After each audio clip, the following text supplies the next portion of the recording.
सारा क्षणिक है और आत्मा एक नित्य है। आत्मा का अनुभव बस एकमात्र नित्य है।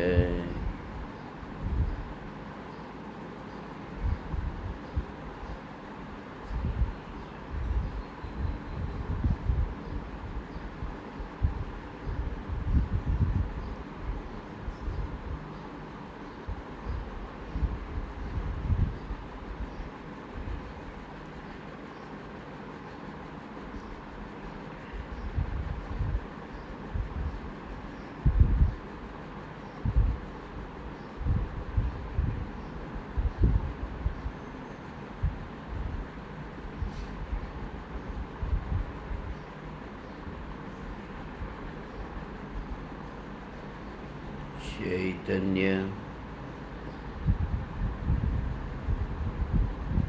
चैतन्य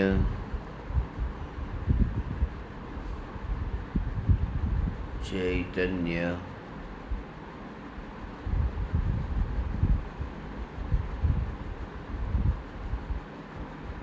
चैतन्य स्वभावी भगवान आत्मा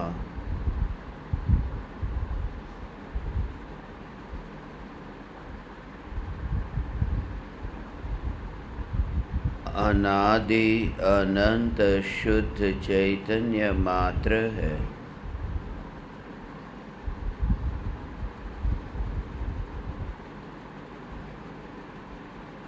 ज्ञान मात्र है।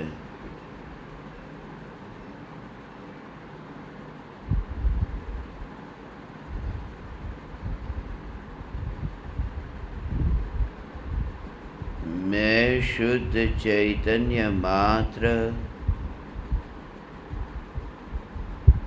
ज्ञान मात्र, भगवान आत्मा हूँ।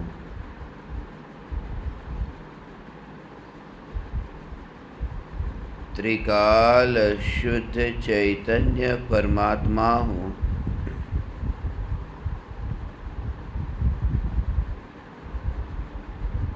फिर भी अनादि काल से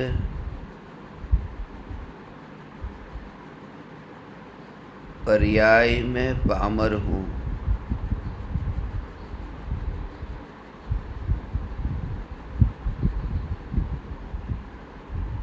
इस पर्याय की पामरता का कारण एक ही है कि मैंने यह माना कि मैं पर्याय मैं हूँ।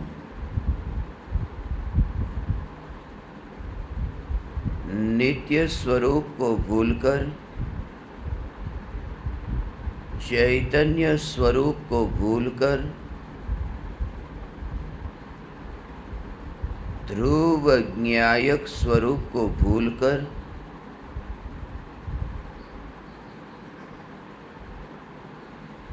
जिसका जन्म और मरण है, ऐसे अनित्य क्षणभंगुर परिणामों में, ऐसे क्षणभंगुर उद्गल परमाणुओं के पिंड रूप राख की दीवारों में मैंने एकत्व किया, ममत्व किया। फिर उन्हीं संयोग और संयोगी भावों का कर्तृत्व और भोक्तृत्व भी किया। इसी का यह परिणाम है कि लोकाग्र शिखर से दूर इस भव अटवी में भटक रहा हूँ।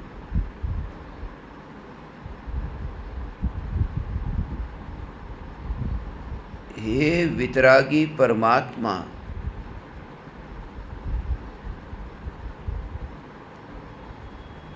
आपने एक बार नहीं अनंत बार जगाया।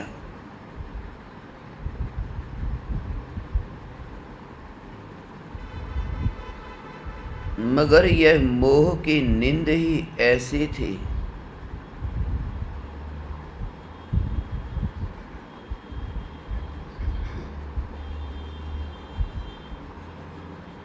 मैं आधा मर गया ऐसा मैं जी रहा था। यह मोह की नींद ही ऐसी थी जिस नींद में मैंने तरह तरह के स्वप्न देखे।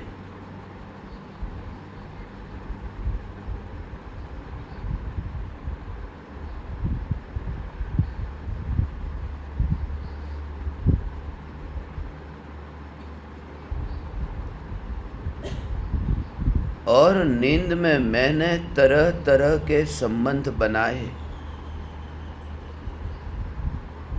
नींद में मैंने तरह तरह के अभिनय किए।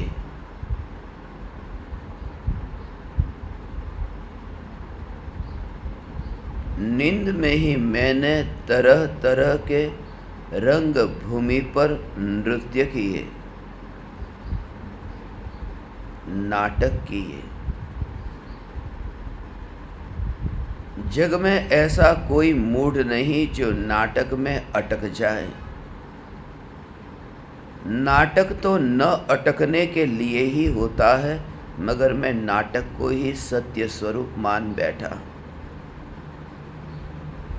आपने जगाया, मैं जागा नहीं,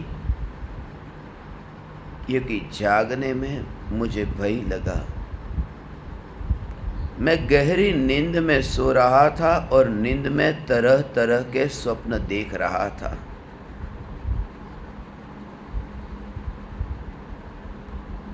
ये जो स्वप्न का लोक है, यह जो कल्पना का लोक है, यह जो कल्पना का भवन है,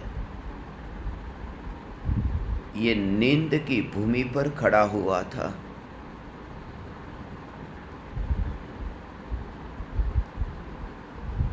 यह भूमि ही नहीं रहेगी तो फिर ये भवन कैसे रहेगा? यदि ये नींद ही नहीं रही तो फिर ये स्वप्न कैसे रहेंगे? इसलिए उस मधुर स्वप्न को देखते समय किसी ने जगाया तो भी जागने का मन न हुआ।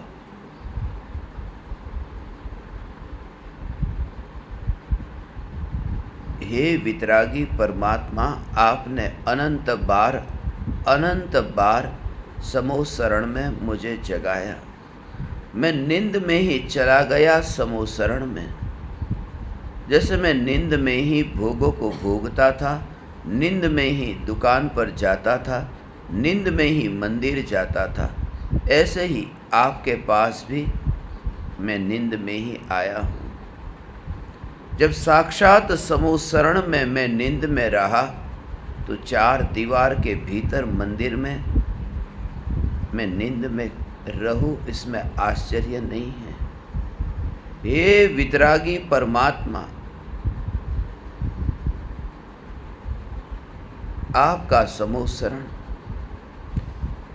ये जिन मंदिर, ये समूह शरण है। मंदिर के भीतर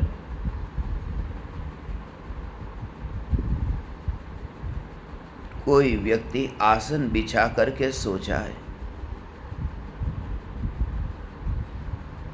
उसे अपराधी कहा, उसे दंड देने के लिए ये कहा कि मंदिर में सोना ऐसे कर्म का बंध होता है कि नरक में जाता है। जिन मंदिर तो वितरागी परमात्मा का जिनालय है, जिनेंद्र भगवान का जिनालय है, वहाँ सोते नहीं हैं। मगर मैं मंदिर में सोता ही रहा। और हे वितरागी परमात्मा, पराये के मंदिर में जाकर के सोता रहा। और ये पराया मंदिर, ये देह रूपी देवल है, जिस देवल में रह कर के भी मैं सोता रहा।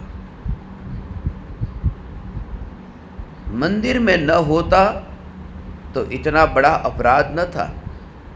मैं मंदिर में रह कर के भी सोता रहा मैं चैतन्य परमात्मा हूँ और यह देह मंदिर है। मैं मंदिर में रह कर के भी सोता रहा, जागा नहीं।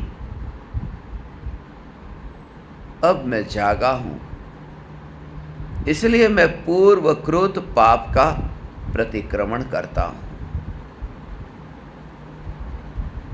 मगर आपने ये कहा कि जागना ही प्रतिक्रमण है, क्योंकि भूतकाल को भूल सकते हैं, बदल नहीं सकते। सत्य तो यह है कि भूतकाल को भी बदल नहीं सकते और भविष्य काल को भी बदल नहीं सकते। ज्ञानियों ने कहा कि तू भविष्य को भी नहीं बदल सकता, मगर मैंने भूतकाल को बदलने की कोशिश की कि काश कुछ हो जाए कि किया हुआ अनकिया हो जाए।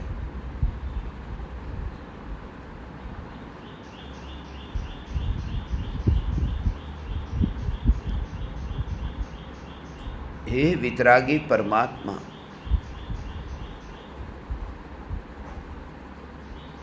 आपसे महान इस जगत में और कोई नहीं है। इसलिए मैंने आपको चुना कि आपके सामने आकर मेरे अपराध का प्रतिक्रमण करूं।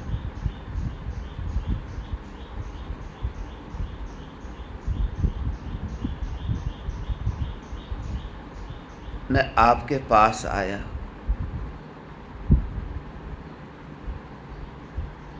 मगर आपने मुझे व्यक्तिगत कोई बोध न दिया। समूह शरण में आपकी पुकार सुनने का मुझे अवसर मिला।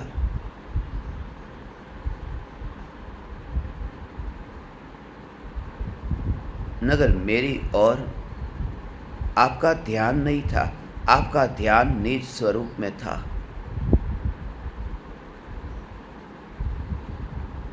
आपकी दिव्य ध्वनि खिरी, मगर राग से न खिरी।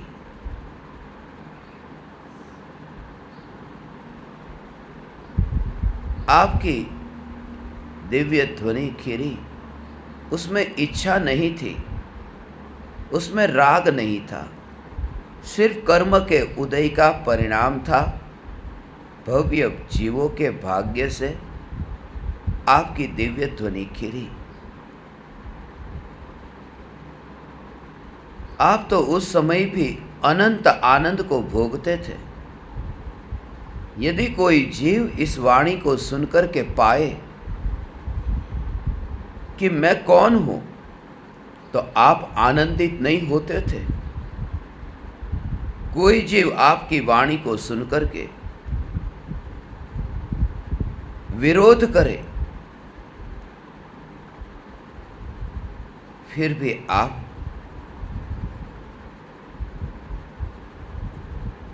दुखी नहीं होते थे। हे परमात्मा, हे आदिनाथ भगवान, आपकी वाणी सुनकर भी यदि मारीची 363 मत की स्थापना करे, मारीची यदि विरोध करे, आपकी दिव्य ध्वनि छोड़कर भरत चक्रवर्ती 60,000 वर्षों के लिए युद्ध करने निकल जाए, या फिर आपकी दिव्य ध्वनि सुनने के लिए जिनके साथ कोई खून का रिश्ता नहीं, ऐसे जंगल के जानवर पशु पक्षी वाणी सुनकर के आत्मा को पाए, मगर आप अलिप्त है, किंचित भी आनंद नहीं, किंचित भी दुख नहीं, क्योंकि उपयोग स्वरूप सन्मुख है। हे वितरागी परमात्मा, आप शुद्धोपयोगी है। ऐसी आपकी निर्लेप दशा, इस वजह से ही मुझे आपके चरणों में झुकने का भाव आता है, और कुछ भी नहीं चाहिए, क्योंकि मैंने तो चाहत को ही पराया मान लिया है। वस्तु को नहीं, वस्तु की चाहत ही पराई है। मैंने तो यही देख लिया है कि यह चाहत सत्य स्वरूप में है ही नहीं। मैंने ये जान लिया कि चाहत से धोखा नहीं मिलता, चाहत स्वयं ही धोखा है। हे वितरागी परमात्मा, ये चाहत धोखा है, सत्य नहीं है। सत्य तो चैतन्य है। चैतन्य और चाहत के बीच में मैंने एक वज्र की दीवार देख ली। मैंने इन दोनों के बीच में अत्यंता भाव देख लिया। इसलिए हे वितरागी परमात्मा, आपकी अनिच्छुक ऐसी अवस्था को देख करके मुझे आपकी भक्ति का भाव आता है। इसलिए नहीं कि आपसे कुछ मिलेगा, इसलिए कि हर पल मुझे ये एहसास होता रहे कि मुझे क्या होना है। आप मेरे लिए आदर्श बने रहे। यही तो प्रयोजन था कि आपका रूप देख कर के मेरे भीतर में यह भाव आए कि आप कैसे निर्ग्रंथ है, ऐसे निर्ग्रंथ मैं हो। आपको देख कर के मैं भूल ही जाऊं कि कहाँ है गाड़ी, कहाँ है धन, कहाँ है वैभव, क्योंकि अधूरा हूं। इसलिए ऐसे निमित्त की जरूरत है। इसलिए ऐसे निमित्त की जरूरत है कि जहाँ जिस योग में रह कर के मुझे स्वरूप की स्मृति बनी रहे। मगर मैं ऐसे पहुंच जाता हूं जहां मैं देख करके आपको तो याद नहीं कर पाता हूं। जिनको मैं भूलने के लिए जाता हूं वह मुझे वहीं याद आता है। गया था भोजन को भूलने के लिए, मगर आपके पास आकर के भी मुझे फल फूल याद आते हैं। हे वितरागी परमात्मा, मैं भूल ही न सका भोजन को। मैं आपके पास आया था धन वैभव को भूलने के लिए, मगर आपका ये मुकुट और मणि ये भूलने ही नहीं देता है। हे वितरागी परमात्मा, मैं निर्ग्रंथ रूप का दर्शन करूं, जिससे मुझे ये एहसास हो कि मैं कौन हूं और क्या होने की भावना पाता हूं। हे वितरागी परमात्मा, आपका होना मेरे लिए महत्वपूर्ण है। आपका होना मेरे लिए अत्यंत महत्वपूर्ण है,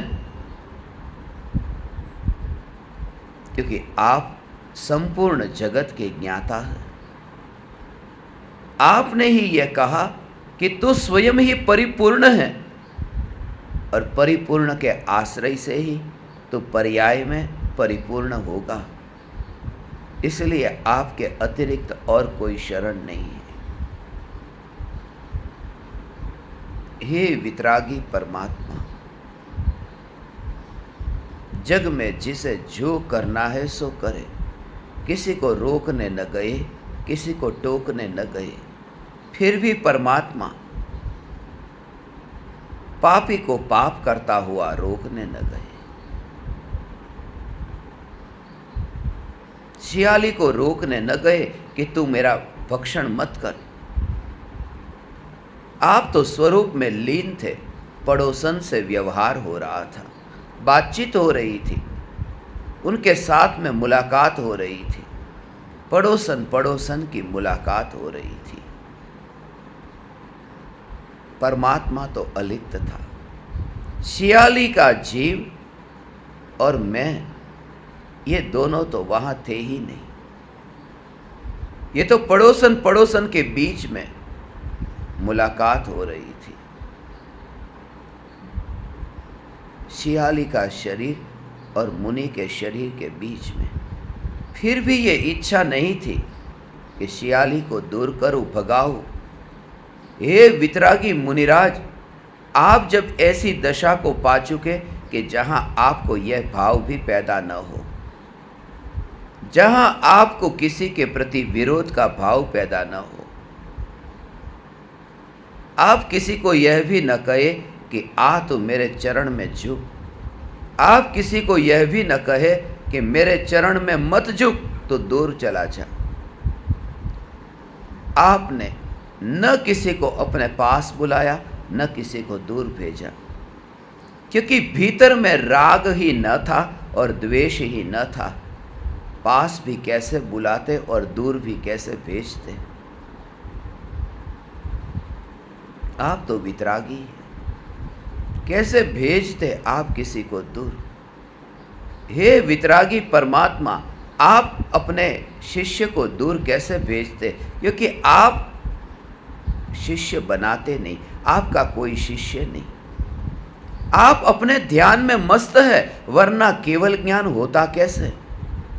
आप पूर्ण निर्विकल्प है, निर्विकल्प है, पूर्ण निर्विकल्प है। हे वितरागी परमात्मा, आप पूर्ण निर्विकल्प है, पूर्ण निर्विकल्प है।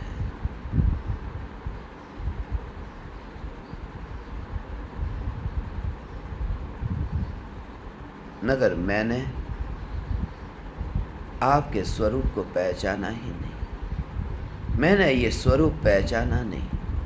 हे वितरागी परमात्मा, आप निर्विकल्प है, आप में कोई इच्छा नहीं है, आप किसी को अपने पास बुलाते नहीं हैं, आप किसी को दूर भेजते नहीं हैं। आपने गौतम स्वामी को अपने से दूर भेजा ही नहीं, क्यों भेजोगे आप। जिस गौतम स्वामी को आमंत्रण देकर के, न्योता देकर के बुलाते नहीं हो, तो उस गौतम स्वामी को दूर भी क्यों भेजो। जब वितराग भाव है, न आमंत्रण देते हो न विदाई देते हो, आप अपने स्वरूप में लीन हो। हे वितरागी परमात्मा,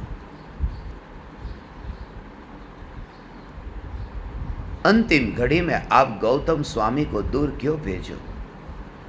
आप निर्विकल्प हो, आप में इच्छा नहीं है, राग नहीं है, आप में कोई रुचि नहीं है कि कोई आए। आप व्यक्ति विशेष को जोर नहीं देते। समूह शरण में तो लाखों करोड़ों जीव है और आप निर्विकल्प है।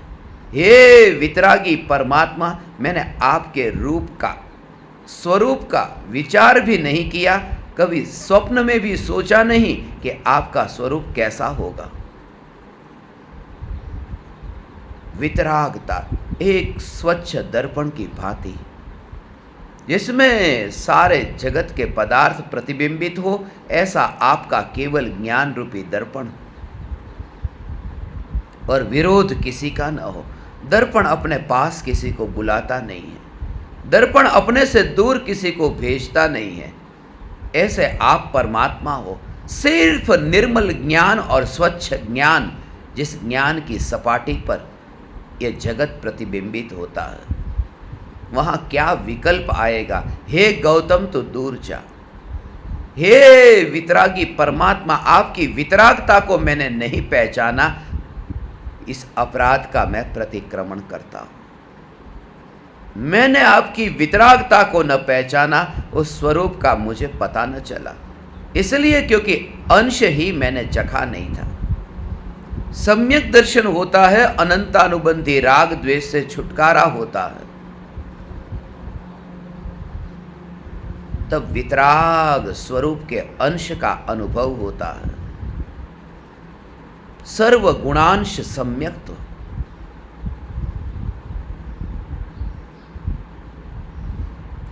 कुछ अंशों में उस स्वरूप को पा लिया, समझ लिया, जाति समझ ली।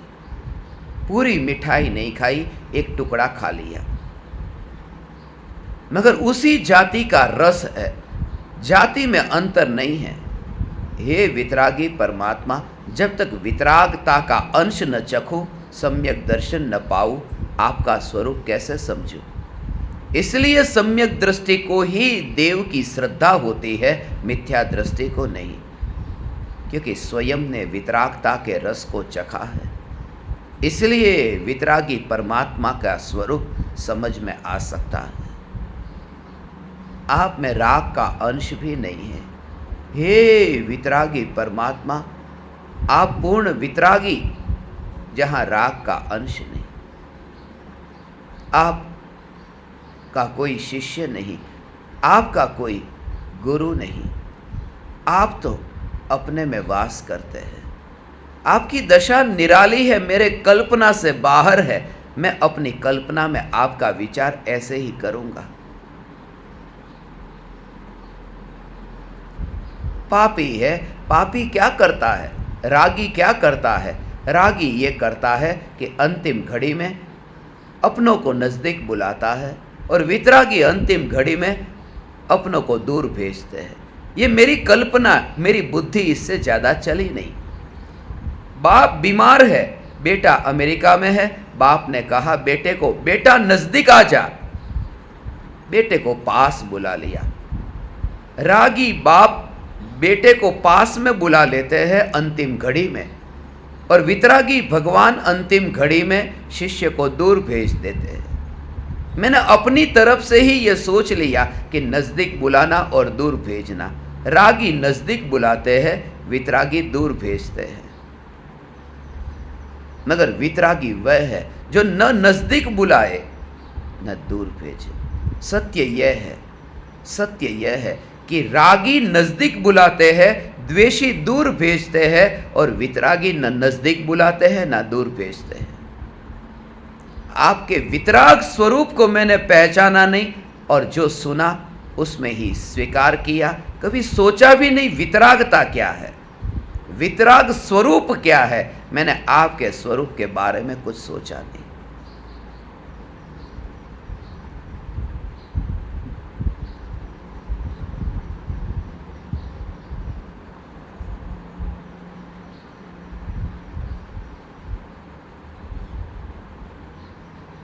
मैंने गौतम स्वामी के बारे में समझा ही नहीं। सुन लिया ऐसा जैसे गौतम स्वामी को दूर भेज दिया था। महावीर भगवान पावापुरी से निर्वाण को उपलब्ध हुए, और गौतम स्वामी ने पाया केवल ज्ञान। गौतम स्वामी के लिए ये भूमि गुणावा की भूमि, गुणिया जी ये गुणावा की भूमि। महावीर भगवान ने पावापुरी से गौतम स्वामी को गुणावा भेज दिया था। गुणावा नहीं भेजा था, वे गुणावा में ही थे, क्योंकि समोसरण इतना विराट होता है कि महावीर भगवान जहाँ है वहाँ से गौतम स्वामी उतने दूर होते हैं। आज के ज़माने से कुछ किलोमीटर का अंतर, मगर मैं ये मान बैठा कि गौतम स्वामी दूर चले गए थे, समोसरण में थे। हे वितरागी परमात्मा, मैंने आपकी वितरागता को ही नहीं पहचाना। इस अपराध का मैं प्रतिक्रमण करता हूँ। अब मैं विचार करता हूँ, अब मैं वितरागता का विचार करता हूँ। काल नीचा है और व्यक्ति स्वयं की कल्पना से वितरागता को अपने ढांचे में तैयार करता है। वितरागता अर्थात वितरागता, कोई विकल्प नहीं, कोई विकल्प नहीं, कोई विकल्प नहीं। और आप तो केवल ज्ञानी हैं। आपने तो केवल ज्ञान में ये जाना है कि जिस दिन निर्वाण होगा उसी दिन शाम को गौतम को केवल ज्ञान होगा।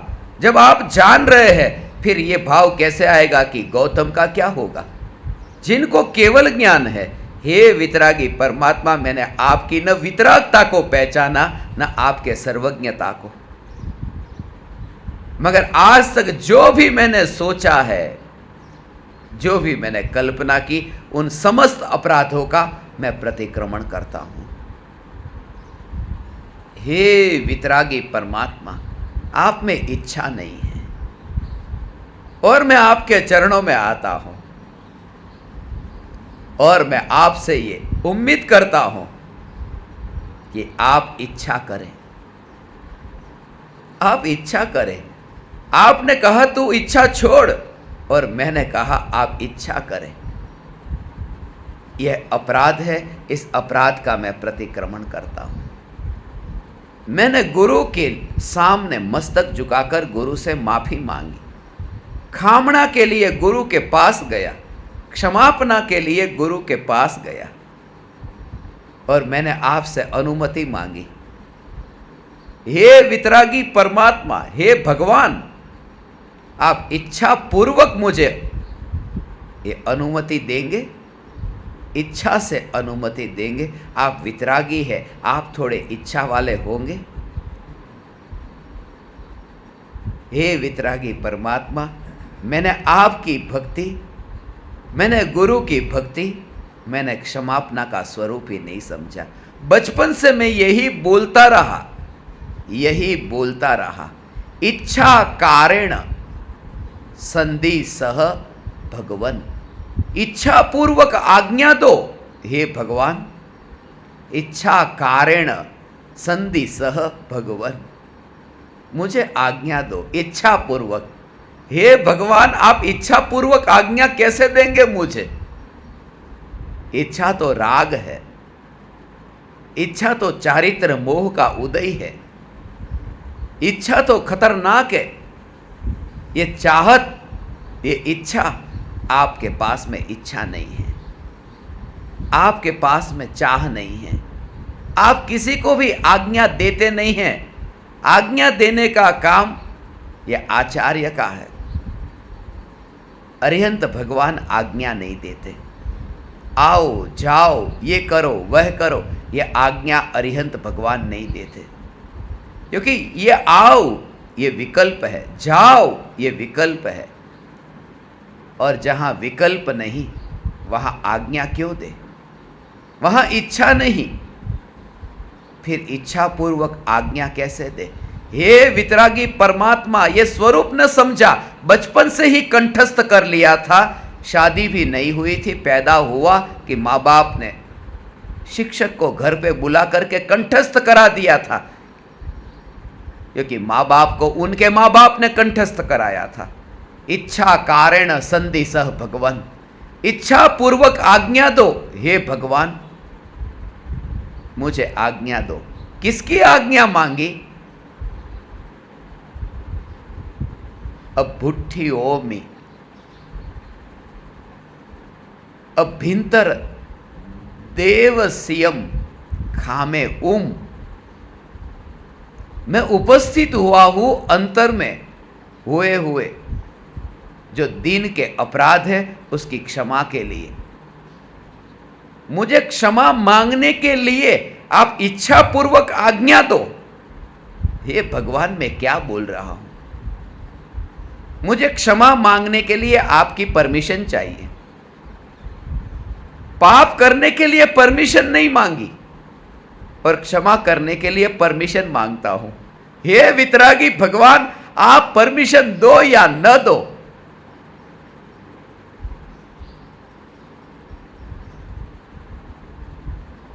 मेरे भीतर में जाने से कौन रोक सकता है?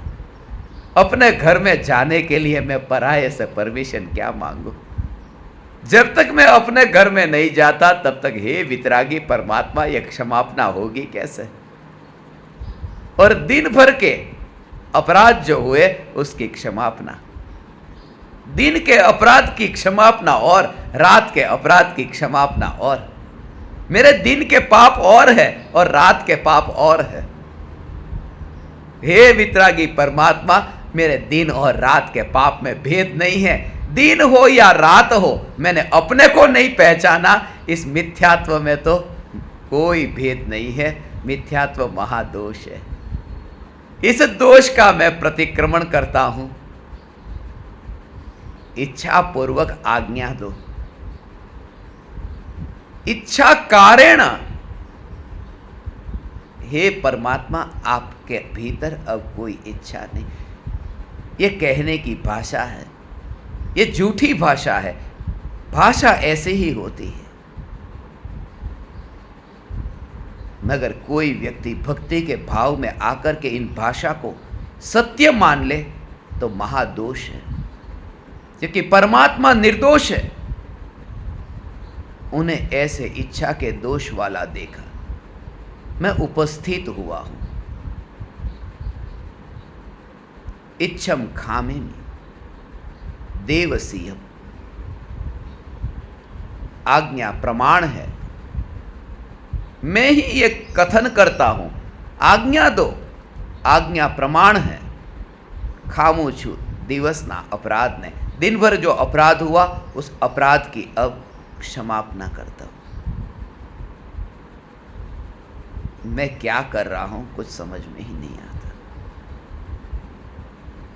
हे वितरागी परमात्मा, मैंने पहले तो आपको इच्छा वाले से ही शुरुआत की, फिर आपसे मैंने आज्ञा मांगी, फिर मैंने जो अपराध हुए उसकी क्षमापना के लिए आज्ञा मांगी, और आप आज्ञा नहीं देते तो मैं भटकता रहता।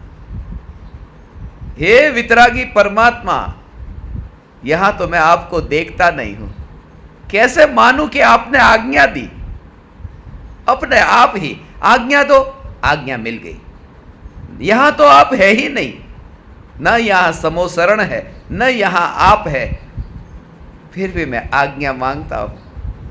आज्ञा दो, आज्ञा प्रमाण है। हे वितरागी भगवान, मेरा जो विनम्र भाव है ये विनम्रता दिखाता हूं, मगर विनम्रता कैसे दिखानी थी? विनम्रता दिखानी थी कि हे वितरागी परमात्मा, मैं बार बार अब आपके पास नहीं आता।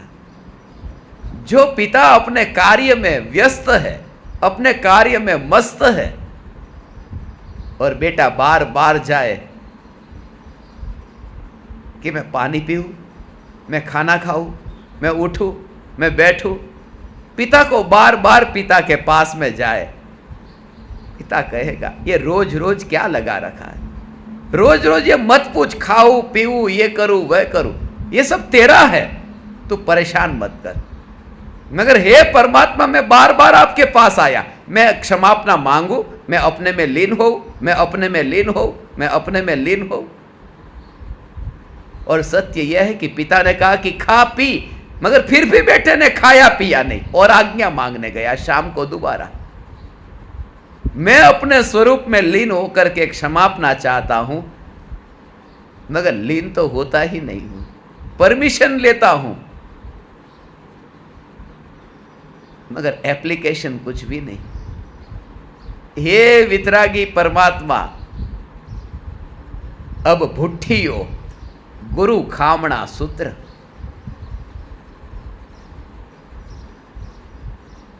इच्छा पूर्वक आज्ञा दो।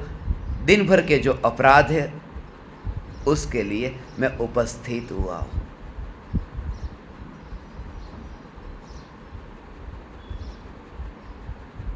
मैं उपस्थित हुआ हूं।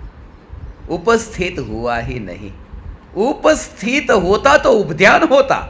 उपध्यान का जो अर्थ है वही उपस्थित का अर्थ है। उपध्यान माने जो सबसे नजदीक है, उसी में ध्यान लीन हो गया। उपस्थित अर्थात जो सबसे निकट है, ऐसा चैतन्य परमात्मा उसी में स्थित हुआ। मैं उपस्थित हुआ ही नहीं। उपध्यान होता तो उपस्थित हो जाता।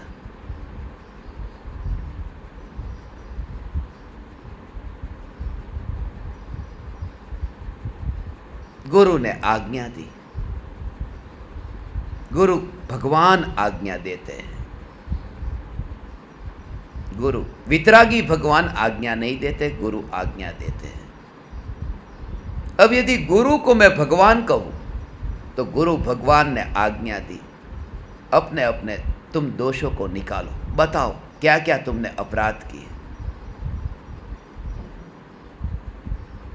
क्या क्या अपराध किए। हे सद्गुरु देव, हे गुरुदेव, कैसी होगी वह दशा, कैसी होगी वह भावलिंगी मुनि की दशा। आचार्य का पद कैसा होगा, कैसा होगा आचार्य का पद, कि जहां वितराग स्वरूप, जहां वितराग स्वरूप, एक नहीं दो नहीं, कितने लोग आएंगे पास में, सुबह से रात तक कितने लोग पास में आएंगे।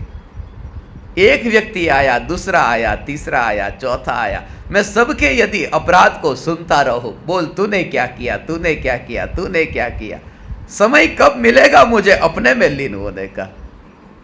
साधु तो वह है, दूसरे के अपराध को सुनने के लिए उसके पास समय नहीं। वो तो ये कहते हैं कि तू निरपराधी है, ये सुनने के लिए तेरे पास समय नहीं है, तो तेरे अपराध को सुनने के लिए मेरे पास समय कहां। तू पापी होकर के निरपराधी वाणी को सुनना नहीं चाहता, तो मैं इस पद पर तेरे अपराध को भी क्यों सुनूं? मुझे रुचि नहीं है तेरे अपराध में। तू चैतन्य परमात्मा है। फिर भी तुझे जो कहना है वो कह, मुझे कोई प्रयोजन नहीं है। जंकिंची अपत्ति परपत्ति भत्ते पाणे। अब जो भी अपराध हुए, गुरु के सामने जो अपराध हुए, दिन भर जो अपराध हुए,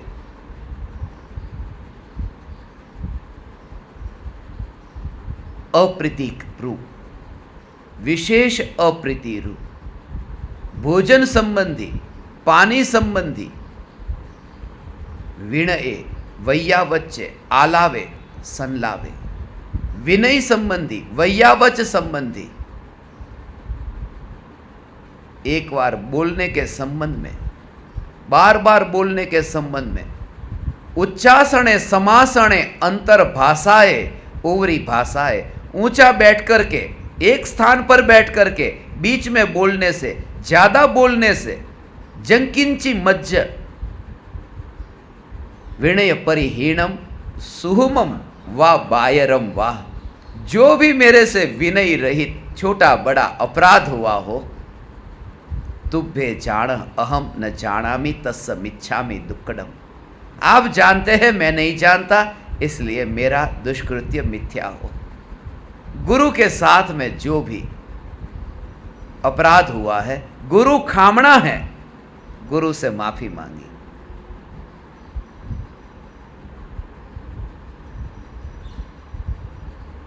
पहले तो परमात्मा वितरागी है, अब गुरु भगवान, गुरु को भगवान कहा। गुरु तो राग वाले हैं, अभी पूर्ण वितरागी नहीं हुए। गुरु के पास शिष्य क्षमा चाहता, ये भाव आए बिना नहीं रहता, ये क्षमा का भाव आए बिना नहीं रहता। मगर इस भाव के भीतर में जागृति है या नहीं? गुरु के सामने, क्योंकि ये संभावना है आहार के लिए गुरु अपने घर पर आए, आहार के लिए घर पर आए हैं। आहार दान मुनि को देते समय ये दोष लगे हो,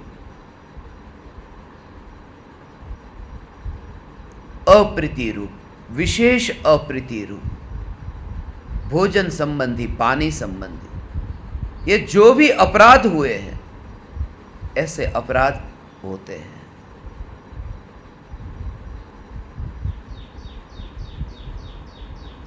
ज्ञानी का योग अत्यंत दुर्लभ है, तो मुनि का योग तो महादुर्लभ है।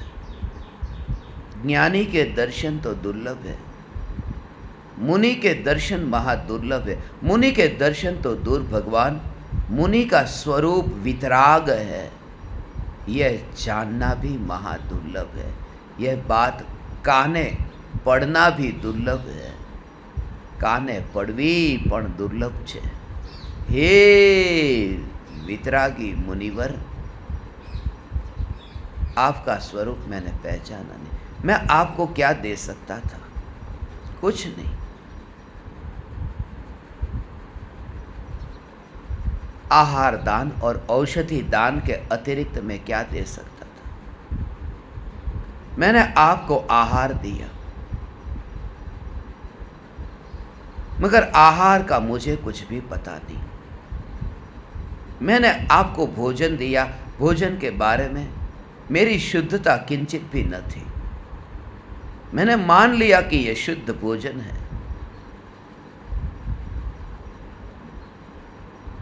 मगर जाने अनजाने में, न जाने जाने मैंने कैसे कैसे भोजन दिया। मैंने ये मान कर के आपको भोजन दिया है कि अभी अभी मैं ताज़ा गेहूं लेकर के, चावल लेकर के आया हूँ, मुनि को आहार देता हूँ। आज का ताज़ा चावल अभी लेके आया हूँ, मगर ये जाना ही नहीं अनजाने में कितने महीने से वो चावल दुकान पर थे। मैं ये मानता ही रहा कि यह आहार शुद्ध है, मगर इस आहार में शुद्धता का मुझे कुछ भी नहीं पता। मैं ये मानता रहा कि ये भोजन निर्दोष है, मैं ये मानता रहा कि ये तो वनस्पति है, मैं ये मानता रहा कि ये तो कठोल है, ये अनाज है, ये निर्दोष है। मगर मैंने ये जाना ही नहीं कि इस अनाज के पकने में खेत में कितनी दवाई छिड़की थी, कितने जीवों की हिंसा हुई थी। मैंने भोजन भी आपको ऐसा दिया जिस भोजन में जीवों की हिंसा शामिल थी। मैं उस पाप का भागीदार हूं, सहभागी हूं। मैंने आपको पानी भी पिलाया, मगर पानी का ठिकाना कहां था। मैंने नल के ऊपर थैली बांधी, मगर उस नल में अहिंसा हुई कहां। मैंने तो विधि भी न जानी, कुएं में से पानी निकालना चाहिए, छानकर पानी पीने की विधि मुझे खुद को ही पता न थी। हे वितरागी परमात्मा, कुएं में से पानी निकाले। मगर मुंबई जैसे शहर में कुआं कहाँ मिले मुझे, ऐसा पानी कहाँ मिले। इसलिए तो मुंबई में संत का योग भी दुर्लभ है। इसलिए तो हे वितरागी भगवान, हे वितरागी मुनिराज, आपको मैंने पानी भी दिया है। मैंने आपकी भक्ति सुविधा के अनुसार की। इस काल में मैंने मंदिर भी इतने बनाए। आपके लिए पानी तो क्या, परमात्मा के लिए, प्रक्षाल के लिए पानी का ठिकाना नहीं है। बोर का पानी जो मैंने आपके लिए उपयोग में लिया, जो बिल्कुल निषिद्ध है, मगर क्या करूं। हे भगवान, गली गली में मंदिर बनते गए, बढ़ते गए। एक समय तो ऐसा आएगा, लगता है कि मूर्ति आज ज्यादा होगी, भगवान ज्यादा होंगे और भक्त कम होंगे। हे भगवान, ये क्या किया मैंने। और इसी वजह से ये हुआ। 300 मूर्तियां मैंने विराजमान की, जहां चिड़िया भी नहीं उड़ती हो, मनुष्य की बात तो दूर। और मैंने मूर्ति जहां पर है वहां पर मैंने सब जगह नल लगा दिए कि एक पानी शुरू हो कि सब जगह मूर्तियों के पास में पहुंच जाए और प्रक्षाल हो जाए।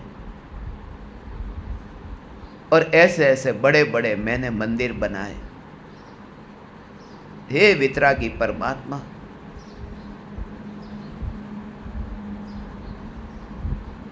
इनके दुष्कृत्य को जब मैं देखता हूं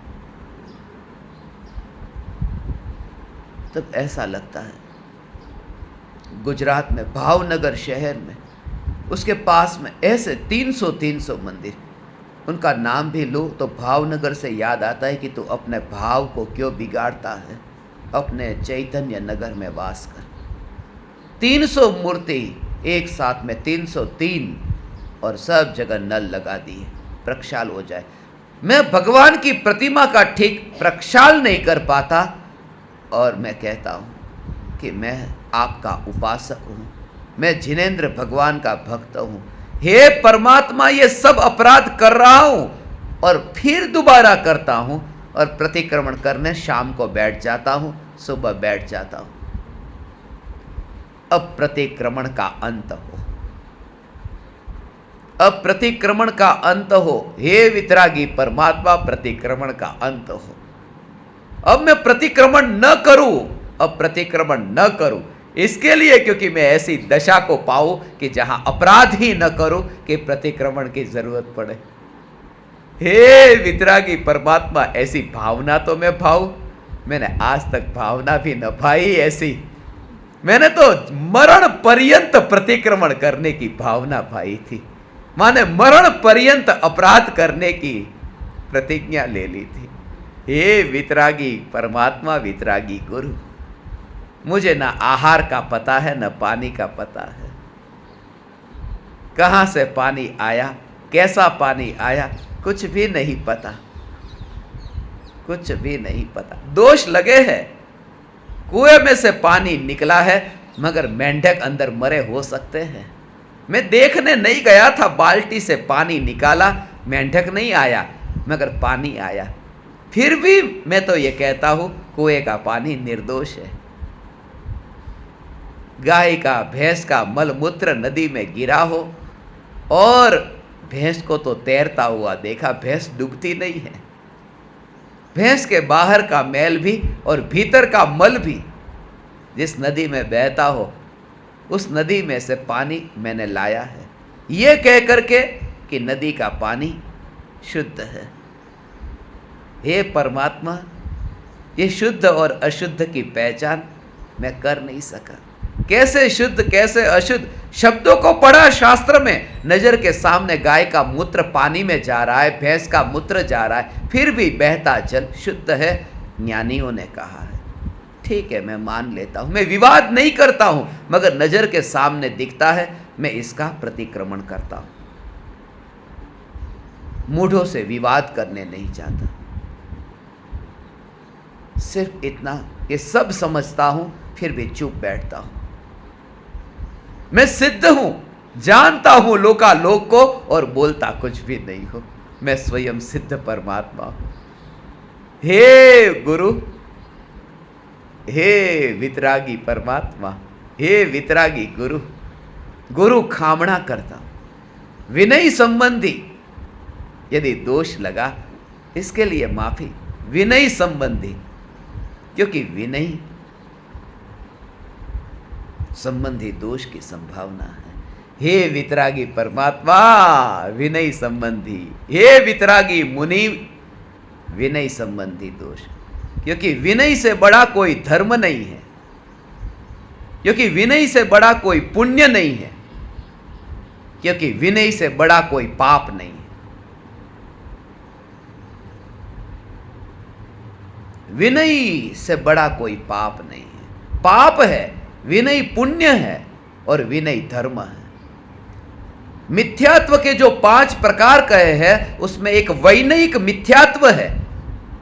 विनयिक मिथ्यात्व से बड़ा कोई पाप नहीं है, जिससे तीर्थंकर प्रकृति बनती है। यह षोडश कारण भावना में विनय नाम की एक भावना है, विनय संपन्न। विनय से बड़ा कोई पुण्य नहीं है।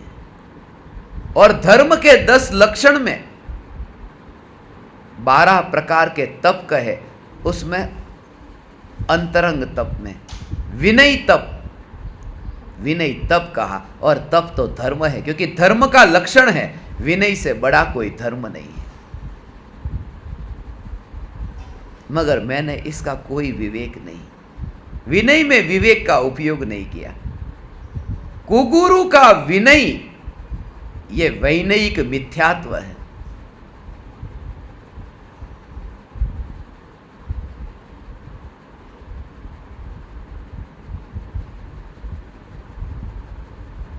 सदगुरु का विनय,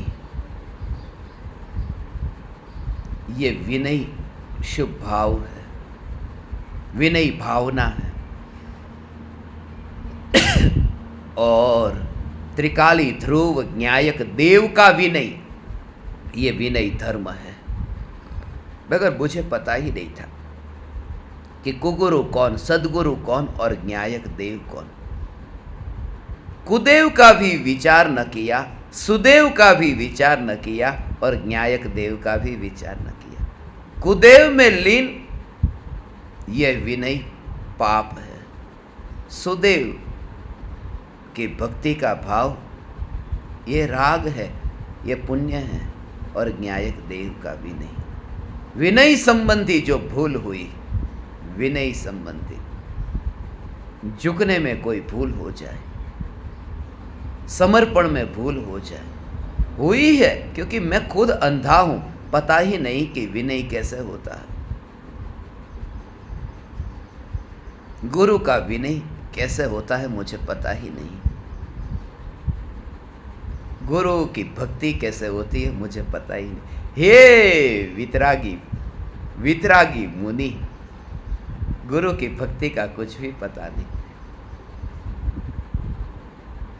गुरु के सामने कैसे मस्तक झुकाना है, कैसे झुकना है, कैसे बैठना है, कैसे बोलना है, कुछ भी नहीं पता।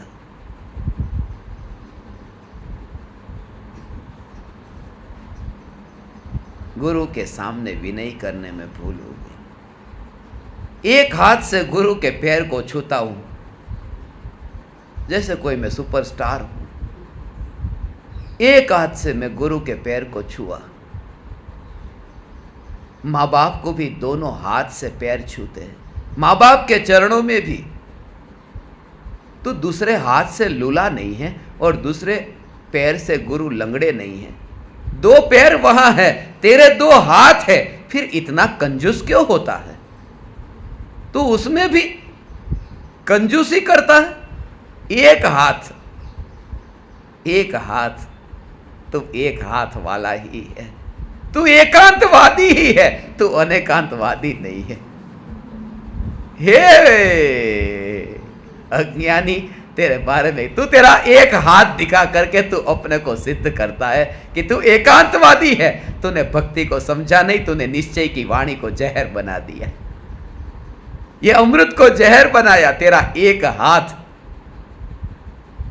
जैसे तू प्रधानमंत्री को सलाम करता हो एक हाथ से, दो हाथ से तू झुकने की कला से। ज्ञानियों ने दोनों अपेक्षा से कथन किया था। तूने दोनों को नहीं समझा, अकेला निश्चय को समझा, व्यवहार को नहीं समझा। निश्चय और व्यवहार दोनों कथन को विशेष रूप से समझे।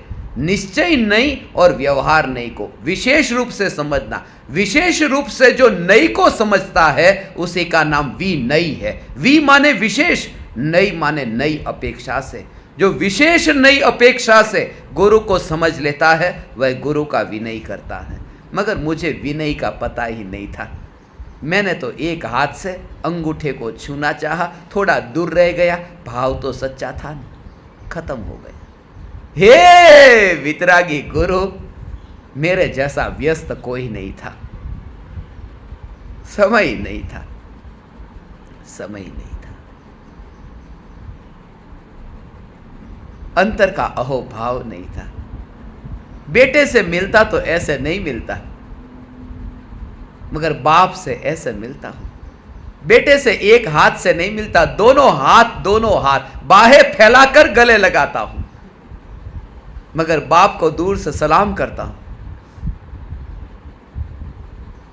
और गुरु तो परम पिता है।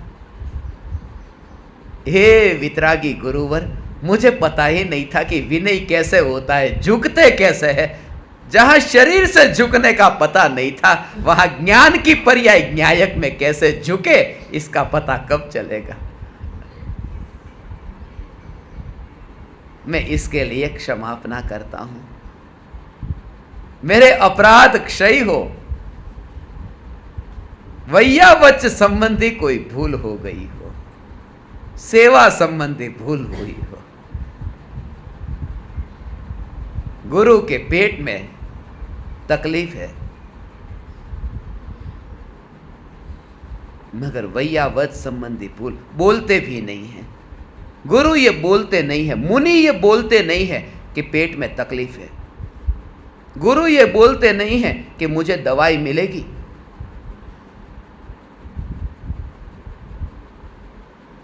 मेरे को आज एसिडिटी बहुत ज्यादा हो गई है, डकार बहुत ज्यादा आ रहे।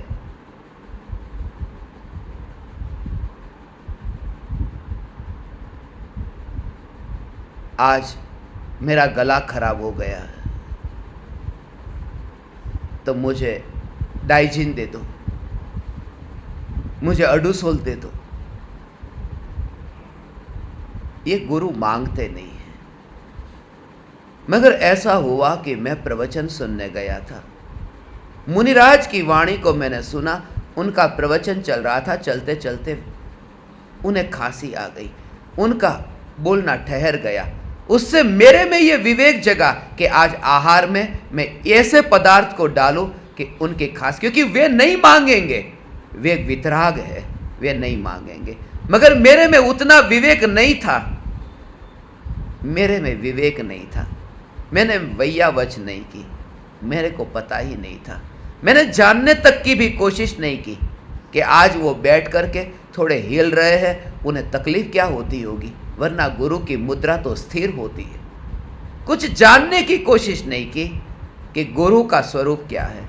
इशारे से समझ न सका, क्योंकि मैं मूढ़ था, समझना नहीं चाहता था, अपने में व्यस्त था।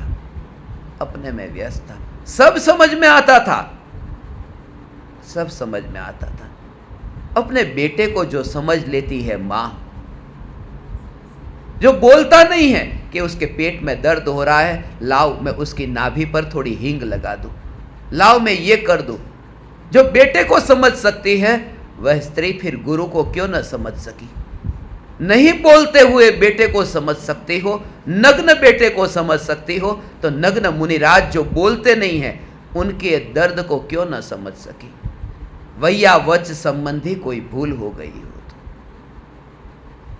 मगर गुरु का तो पता ही नहीं, गुरु की भक्ति का पता नहीं, सेवा का पता नहीं। यहां तो गुरु कहे कि देख पैर में दर्द हो रहा है, देख सूजन आ गई है, और कह दिया कि मेरे पेट में दर्द हो रहा है। ऐसे ही गुरु की सेवा नहीं की। सेवा करते करते गुरु को कहना चाहिए बस। यह शिष्य पूछता है बस जाऊं? हे वितरागी गुरुवर, मेरे सोने का समय हो गया था, मैं जाऊं? मैंने गुरु की सेवा नहीं की।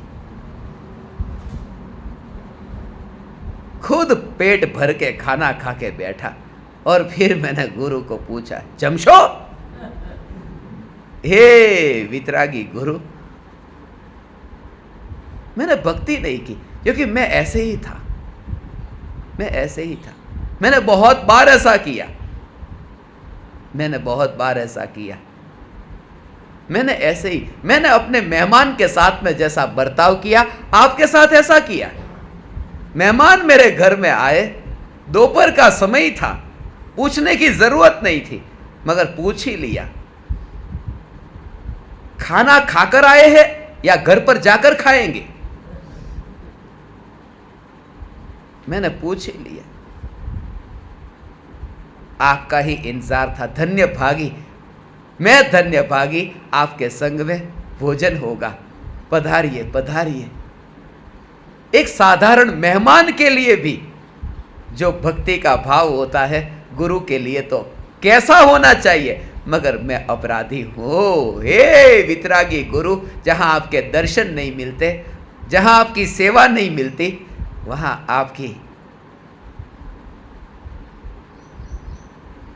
सेवा करने का मौका मिला। सेवा करनी चाहिए गुरु की, गुरु की सेवा करो, गुरु की सेवा करो, गुरु की सेवा करो, गुरु के चरण को, उनके पैर दबाओ।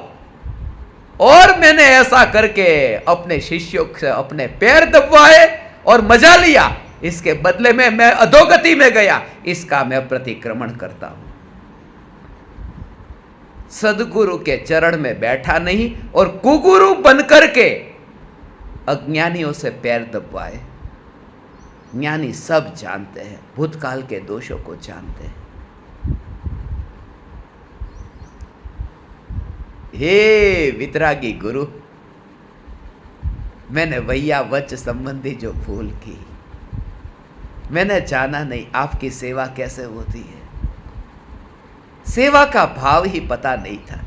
आप आए कि मैंने आपके चरणों में चांदी के सिक्के से आपकी पूजा की, आपके उपाश्रय में आकर के मैंने दान लिखवा करके आपकी सेवा की। यह आपकी सेवा नहीं थी। आपको धन से क्या लेना देना। धन का विकल्प भी आ जाए तो मुनि धर्म भंग हो जाए, कि वो धन जो है अहोभाव पूर्वक का विकल्प, कि यह धन ये लखपति है, ये करोड़पति है। आओ आओ तुम आगे की कतार में बैठो, करोड़पति। वैया वच का पता ही नहीं, वैया वच का पता नहीं, सेवा नहीं की।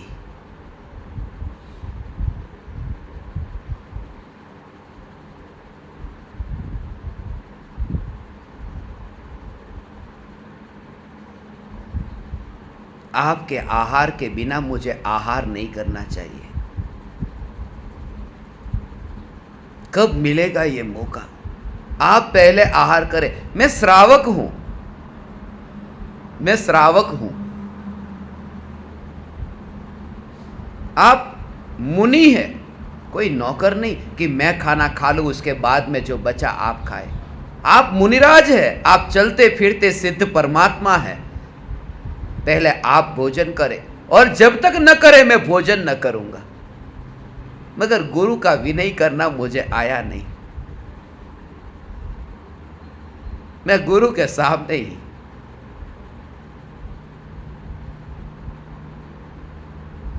विनय करने की कला न सीख सका। और गुरु के योग में ये विनय का स्वरूप न समझो तो गुरु के जाने के बाद क्या समझूंगा। प्रत्यक्ष योग में न समझा तो अकेला अकेला बैठ करके कैसे जान लूंगा।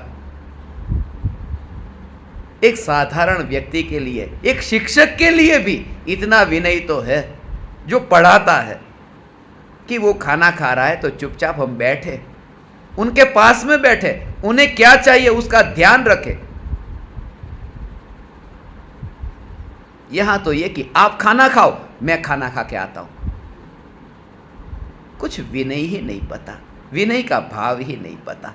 एक साधारण व्यक्ति कुछ भी नहीं जानते। अभी तो मुनिराजों की भक्ति के बारे में एक अंश भी नहीं पता, एक अंश भी नहीं पता। तुम्हें पताओ, हुमारू पताओ। एक मेहमान से भी ऐसा नहीं करते कि तुम पताओ इधर, मैं पताओ उधर। मुनि तो मुनि है। ऐसे मुनिराज की भक्ति, अतिथि समविभाग व्रत। अतिथि कौन? ये समति नहीं, ये दामाद नहीं, ये अतिथि नहीं, जिसकी कोई तिथि नहीं है। ऐसे अतिथि क्योंकि कैलेंडर लेकर के नहीं घूमते हैं वे। आज आठम है, आज चतुर्दशी है, कहां वन जंगल में कैलेंडर लेके घूमेंगे। मगर पालन करते हैं, इसलिए क्योंकि गृहस्थ पालन करते हैं। यहां गृहस्थ को ही पता नहीं कब आठम आई और कब 14।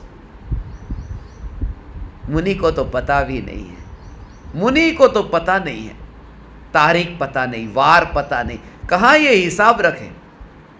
उस मस्ती की कल्पना अज्ञानी क्या करेगा। वन जंगल में विचरण करते हुए मुनि, हे वितरागी मुनि, मैंने न विनय जाना न मैंने वैयावच। इस जन्म को मैं अव्यर्थ में न जाने दूंगा। मैं आपकी सेवा करूंगा। सेवा के बिना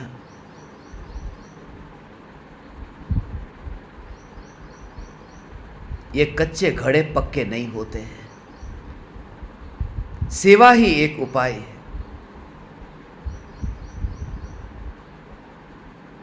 सेवा ही एक उपाय है। बैठो तो, इस बहाने भी तुम्हें बैठने का मौका मिलेगा। कभी भावलिंगी मुनि हो, खास ये कहता हूं, खास ये कहता हूं, कभी ये भावलिंग, जो भी मैं कह रहा हूं, तुम ज्ञान दीपक ये मत समझना मैं मेरे लिए कह रहा हूं कि मेरे पास बैठो, पैर दबाओ, मेरे खाने का ध्यान रखो, मेरे पीने का ध्यान रखो। मैं ये इसलिए कह रहा हूं कि कभी मैं यहां नहीं हूं तुम्हारे सामने, कभी तुम्हें भावलिंगी मुनि ऐसे संत के दर्शन हो, तुम ऐसे विनय जानना, ऐसे वैयावच करना। तुम उस समय मूढ़ मत बनना, निश्चयाभासी मत बनना। उस समय तुम्हें इशारा करने वाला कोई न होगा, तुम्हें ही अपनी आंख से चांद को देखना होगा। हे वितरागी गुरुवर, मैं आपकी वैयावच कैसे करूं। धन देकर के तो वैयावच कर नहीं सकता। सदाचार से मैं आपकी वैयावच करूं, सदाचार का पालन करूं।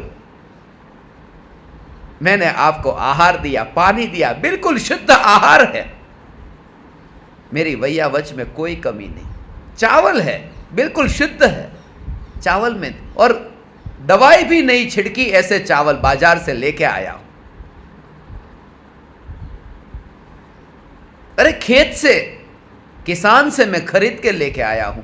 ऐसे चावल मुफ्त में नहीं लाया, ईमानदारी से लाया हूं। ये चावल मैं ईमानदारी से लाया हूं, अपने पैसे। मगर जिस पैसे से मैं चावल खरीद के लाया हूं, वे पैसे तो इनकम टैक्स की चोरी के थे। उस चावल को मैं आपको अर्पण करता हूं। मैंने सोचा ही नहीं कि इनकम टैक्स की चोरी का माल कहां कहां गया। इसलिए मुनिराज के लिए अपनी मेहनत की कमाई, प्रामाणिक कमाई, उससे ही वस्तु खरीदो। मगर पता कैसे चले कि कौन सा काला और कौन सा गोरा? पूरी प्रामाणिकता। इसलिए यदि गुरु भी, सदगुरु भी आए तो बैंक में से टैक्स भरा हुआ पैसा, उससे अनाज लाना, ऑनलाइन ट्रांजैक्शन करना, कैश पेमेंट मत करना। ये कहने के लिए बोलता हूं, मेरा जिनके पास में ऑनलाइन बैंकिंग नहीं है वो क्या करेगा? इनकम टैक्स की चोरी करके ये करना पड़े, ऐसा मत करना। मुझे इंटरनेट नहीं आता, ऑनलाइन ट्रांजैक्शन कैसे करूं, और मैं कैश के बिना करना नहीं चाहता, तो क्या करूं? उसका एक उपाय है कि मेरी कमाई उतनी ज्यादा न हो कि टैक्स भरने जैसी हो। मैं इतना संतोषी हो जाऊं कि टैक्स ही न भरना पड़े, इतना संतोषी हो जाऊं, उसमें से फिर मैं आपका अनाज लाऊं। यहां तो करोड़ों का मालिक होना चाहता हूं, टैक्स की चोरी करना चाहता हूं, और फिर धन बचा करके आपके लिए चावल खरीदना चाहता हूं। हे वितरागी मुनिवर, मुझे न विनय का पता है न वैयावच का, किसी ने बताया तक नहीं है कि इनकम टैक्स की चोरी का माल आज गोचरी में जा रहा है। क्या पता? एक बार बोलने के, बार बार बोलने, कभी भूल से एक वचन निकल गया, एक बार बोलना, कुछ शब्द अयोग्य निकल गया, और बार बार बोलना, बोलता ही रहूं, बोलता ही रहूं। गुरु के सामने सुनने की कला जानना, बोलना कम, सुनना ज्यादा।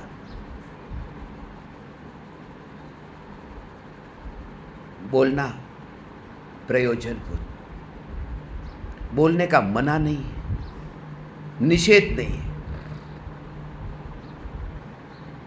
यदि बोलोगे नहीं, बीमारी बताओगे नहीं, तो इलाज कैसे होगा? इसलिए कृपालु देव का शिष्य बोलता है, क्या आत्मा है? नथी दृष्टि में आवतो, नथी जनातो रूप। शिष्य बोलता है, मगर उसके बोलने में विनम्रता है, उसके बोलने में।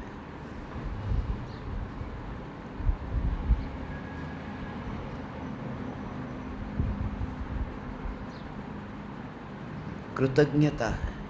कृतज्ञ होकर के वह गुरु के सामने झुक करके, विनयवान होकर के बोलता है, बोलता है। जितनी जरूरत हो उतना ही। गुरु कहे हा या ना, तो यह मत कहना नहीं, ना। जितना पूछा उतना ही। ना या हा, तो ना का नहीं भी मत बोलना, ना। जब तुम्हें पूछे हा या ना, हाँ ठीक है, हाँ। जितना गुरु कहे, एक शब्द भी गुरु के सामने, जितना गुरु ने पूछा उतना ही तोल तोल करके शब्द को बोलता है। उसमें तो कितना टेंशन आएगा? टेंशन नहीं आएगा। जागृत आत्मा सदा उसकी वाणी छनी हुई होती है। जैसे तुम कपड़े से पानी को छानते हो, ऐसे ही ज्ञानी की वाणी छनी हुई होती है। ऊंचे आसन पर बैठने से, ये ऊंचे आसन पर गुरु के सामने बैठा, नीचे बैठना चाहिए। ऊंचे आसन पर बैठा, कुर्सी पर बैठा, यह अपराध है। यह अपराध का प्रतिक्रमण है, यह अपराध है। और ऐसे भी लोग हैं जो नीचे बैठ सकते हैं मगर कंफर्टेबल ऊपर रहता है। नीचे बैठ सकते हैं, जब तक तुमसे नीचे बैठा जाए बैठो। तुम आदत मत बना लो, 5 घंटे का सत्संग है, एक बार तो नीचे बैठो, फिर ऊपर बैठ जाना, यदि नहीं होता है सहन तो। मगर इंद्रिय विषय के भोग में विचार नहीं आया। नीचे बैठते थे, पत्नी के साथ में बैठा पलाठी लगा करके, वहां विचार नहीं आया। वहां यह नहीं कहा शरीर में शक्ति नहीं है, क्या करूं, घुटन में दर्द हो रहा है, बैठा नहीं जाता है। मगर परमात्मा की वाणी सुनते समय यह अपराध किया। फैसिलिटी चाहिए। यदि शरीर में स्थिति ऐसी है तो ज्ञानी कहते हैं कि कुर्सी पर बैठ और सुन, मगर वंचित मत रहना। अरे कुर्सी पर बैठ करके नहीं, तू लेटे लेटे सुन। मैं तो आईसीयू में जाकर के भी मरीजों के पास गया हूं, लेटे लेटे है। नासिक में थोड़े दिन पहले आईसीयू में प्रवचन हुए। आईसीयू में जाते जाते भी चैतन्य चैतन्य चैतन्य की पुकार एक बार तो कान में पड़े। आईसीयू में, जहां वहीं पर ही मल मूत्र थैली बंधी है, एक थैली में पाइप से मल जाता है, वहां मूत्र जाता है, यहां से पाइप से वहां खाना पीना जाता है, सब ऐसा लगा। ठीक है, स्थिति ऐसी है, मगर जिसकी स्थिति ऐसी न हो उन्हें तो नीचे बैठना चाहिए। बैठने संबंधी भूल हुई हो,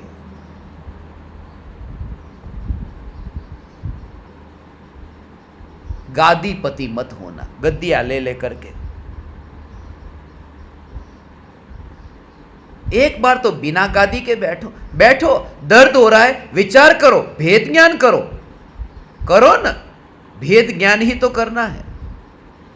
सुविधा की आदत बन जाएगी, फिर उसका अंत नहीं है।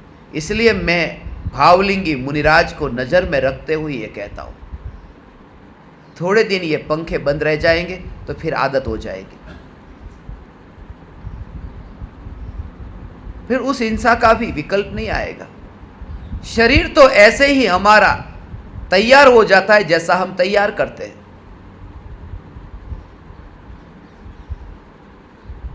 इसलिए कोई अमेरिकन अभी हाथ से चावल नहीं खा सकता, उसको हाथ से चावल जमेगा ही नहीं।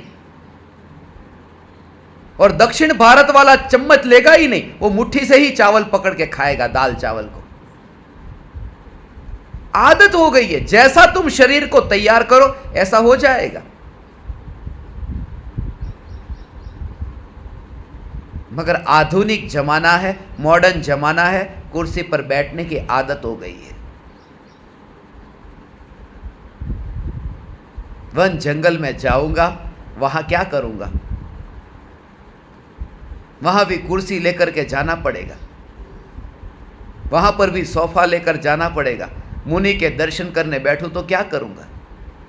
शरीर यदि ऐसा हो तो सब क्षम्य है, शरीर ऐसा हो तो सब क्षम्य है, मगर उसका भी प्रतिक्रमण तो करना पड़ेगा। एहसास तो होगा कि यह अपराध हुआ है मुझसे, मैं क्या करूं?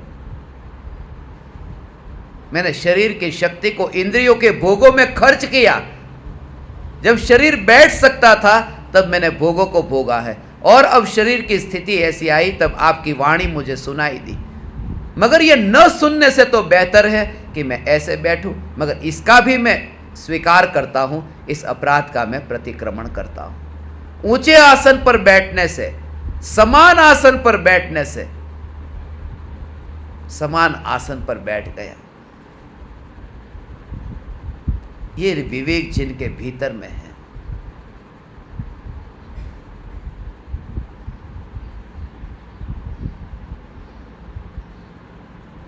समान आसन पर।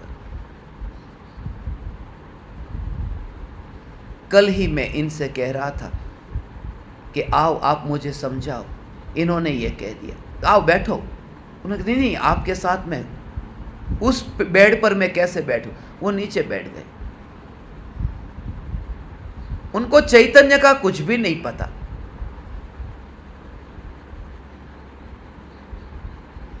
मगर ये भाव प्रतिक्रमण का कौन सा सूत्र लेना है वो मैं उनसे पूछना चाहता था, मगर बैठे नहीं, नीचे बैठे। मगर मुझसे देखा, मैं खड़ा हो गया। मगर उस समय यह विचार आया, ऐसा जीव जिसके भीतर में इतना विनय का भाव है, मैं तो एक साधारण बच्चा हूं, उसके प्रति ऐसा भाव है तो मुनि के प्रति कैसा होगा। और ऐसा जीव यदि चैतन्य की अनुभूति से वंचित रह जाए तो उसका दुर्भाग्य कितना। इसलिए इतना भाव आया था कल, इतना तो भाव है ना कि 5 मिनट के लिए भी, 5 मिनट के लिए भी मैं बैठ के तो देखूं नीचे। और ये सुनता हूं फिर भी बैठता नहीं हूं। खास बात यह है, अभी भी कुर्सी को छोड़ता ही नहीं। इतनी बार बोला तो भी बैठता ही नहीं, असर ही नहीं होती कि 5 मिनट का सत्संग है, लाओ 5 मिनट के लिए नीचे बैठ के तो देखो। प्रतिक्रमण करने बैठा हूं मगर 5 मिनट के लिए, अभी पत्नी कहेगी गोदी में बैठ, बैठने को तैयार हूं। बस बस बस बस बस।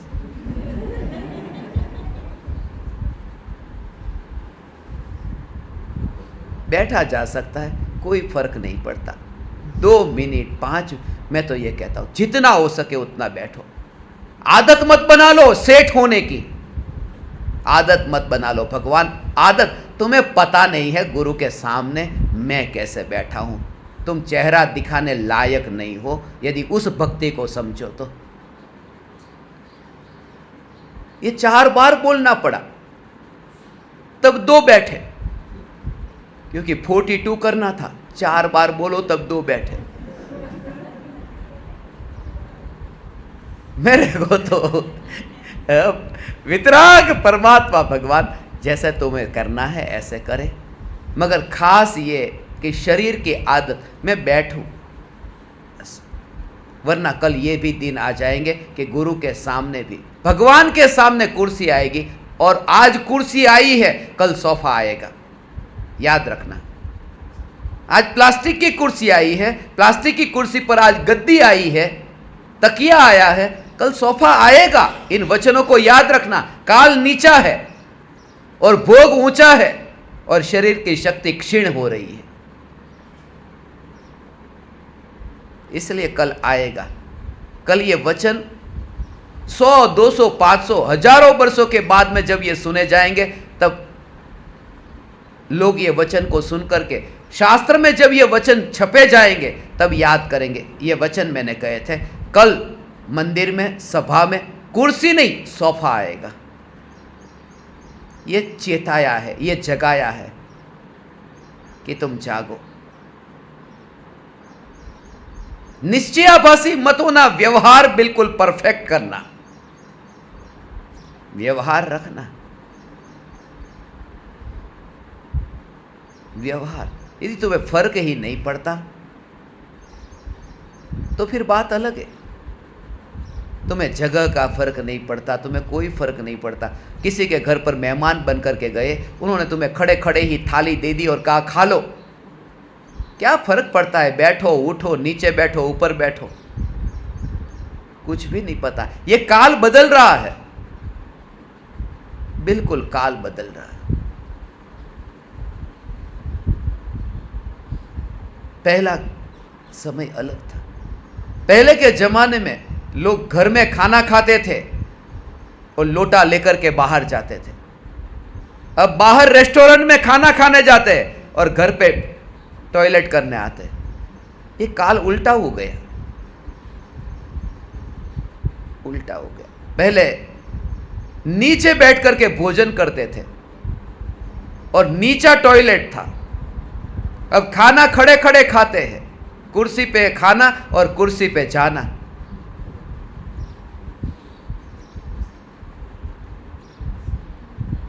ये भारत की विशेषता थी। इस दुनिया में 201 देश है, मगर 201 देश में टॉयलेट 2 प्रकार के हैं, इंडियन और western. Proud to be a Indian, Indian का नाम आया।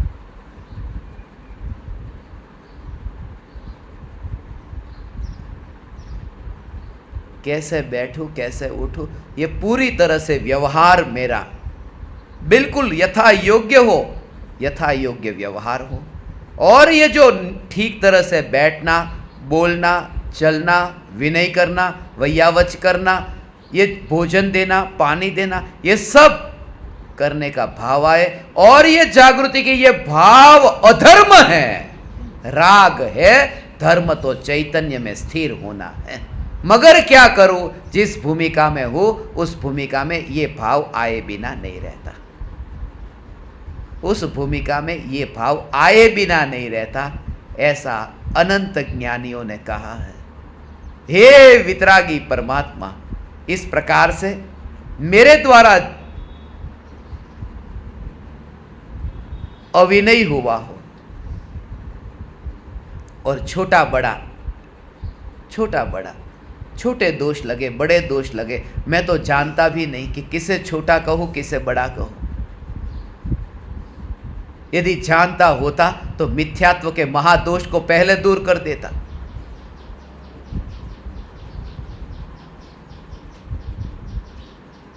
आज महान दिन है, संवत्सरी का दिन है, महापर्व है, महापर्व में भी महान दिन है।